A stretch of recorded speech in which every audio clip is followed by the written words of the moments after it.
S'il y a bien un objet qui symbolise les pratiques magiques dans l'Occident moderne, c'est de très loin la baguette magique. Mais saviez-vous que son origine pourrait remonter à la plus haute antiquité ?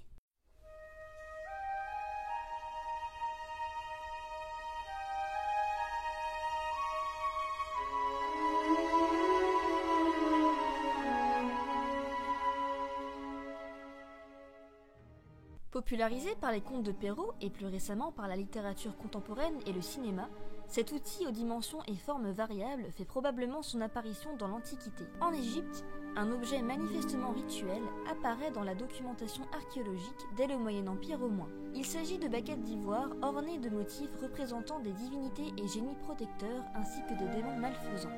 Ce type de matériel est généralement considéré par les chercheurs comme étant à mettre en connexion aux autres objets rituels associés à la protection de la mère et l'enfant, en raison de ces contextes de découverte ainsi que des parallèles iconographiques. Un nombre croissant d'égyptologues spécialisés dans ce domaine émettent l'hypothèse que ces baguettes avaient une vocation apotropaïque et que les agents ritualistes les utilisaient afin de créer un cercle de protection autour de la personne à protéger, en l'occurrence peut-être la mère et l'enfant au moment de l'accouchement. Ce serait donc une des premières mentions archéologiques de la baguette magique.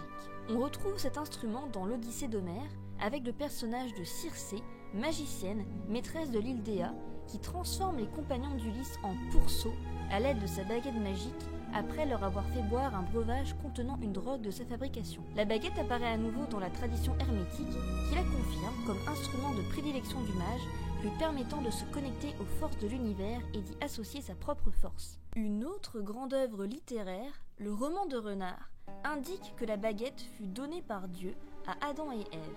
Grâce à cet outil, ils purent, en frappant la mer, créer des animaux, dont bien évidemment le renard. La baguette peut aussi prendre la forme plus imposante d'un bâton, comme dans l'œuvre de Tolkien. En effet, le personnage de Gandalf possède un long bâton sculpté, lui permettant de réaliser sa volonté sur les objets et les éléments. Un outil et une utilisation que l'on ne peut que rapprocher du bâton de Moïse dans la Bible, qui lui permet d'associer sa volonté à celle de Dieu et d'accomplir ainsi des choses extraordinaires. De nos jours, la baguette reste un outil utilisé par plusieurs pratiquants des sciences dites ésotériques ou occultes. De célèbres traités ésotériques contemporains, à l'instar de celui de Pappus, confirment la vocation de l'objet. Concentrer et unir les forces de l'univers et du mage et permettre à ce dernier de les diriger vers des lieux, des personnes ou des objets afin de concrétiser sa volonté. Beaucoup de sorciers modernes tracent des cercles de protection autour de leur autel ou du lieu du rituel à accomplir, à l'aide d'une baguette ou de tout objet faisant office. La baguette est aussi bien sûr l'outil indispensable pour de nombreux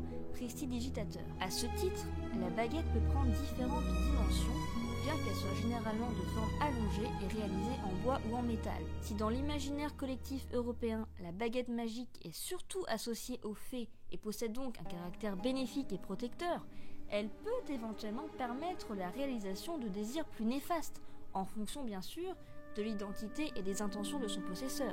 La baguette est parfois un des éléments principaux de certaines œuvres littéraires qui leur confèrent une identité propre à l'image de la saga Harry Potter, rejoignant ainsi l'avis de certains occultistes qui considèrent la baguette comme une entité possédant sa propre personnalité. Il est possible de multiplier les exemples d'objets similaires aux modes d'utilisation comparables à travers les époques et les civilisations. Peut-être originaire d'Égypte, toujours plus popularisé par la culture moderne, un pouvoir magique insoupçonné de la baguette réside de toute évidence dans sa capacité à traverser les âges avec toujours autant de succès.